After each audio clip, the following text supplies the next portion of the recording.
Voilà, bonjour. Alors j'avais envie d'aborder aujourd'hui une dimension de l'aventure intérieure qui est la ferveur. J'aime bien ce terme de la vie vive. Comment mener une vie vive? Eh ben, je crois que la ferveur est essentielle. Ça veut dire que je pense que c'est important de faire une distinction entre violence à l'égard d'autrui et une certaine faculté à se secouer soi-même. Euh, je m'explique. L'autre jour, mes enfants voulaient jouer à cache-cache dans le jardin. Mes deux petits jumeaux, 6 ans. Plein soleil, printemps, les bourgeons partout, cerisiers en fleurs, les tulipes. Et je sais pas, moi j'étais un peu mollasson, voilà, plutôt envie d'un peu faire la sieste, d'un peu lire, d'un peu. Et il y avait ces enfants bondissants de vie qui étaient là à me tirer, papa, viens jouer au cache-cache, etc. Voilà. Bon, à un moment, j'ai dit stop. Ok, j'ai dit à cette dimension de moi-même, un peu fatiguée, un peu gnagnatisante, là, je l'ai pris, je l'ai lancé par la fenêtre et je me suis pris par la peau du cou. Évidemment, tout ça se passe dans la vie intérieure, intérieurement. Je me suis pris par la peau du cou, je suis sorti et j'ai joué, mais de tout mon cœur, de tout mon corps. Intérieurement, je me disais, fiche-moi la paix, fiche-moi la paix, fiche-moi la paix, ça suffit, fiche-moi la paix, ça suffit. Et vraiment, vraiment, je me suis... on peut dire, d'une certaine façon, violent. En tout cas, une voix forte, une ferveur, une passion. Hein. La vie est tellement brève que s'endormir comme ça au nom d'une spiritualité, dans un petit ronron, dans un petit... Non, avoir le courage euh, de se secouer quand c'est nécessaire.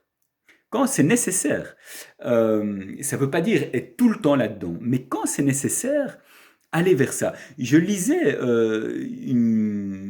ça m'avait marqué parce que cette femme, Annick de Souzenel, qui a aujourd'hui 90 ans passés, je ne sais pas si au moment où je fais cette vidéo, elle est décédée ou pas. Euh, bon, voilà que je suis comme ça de loin en loin. Euh, j'étais tombé sur un passage où elle disait le paradis appartient aux violents.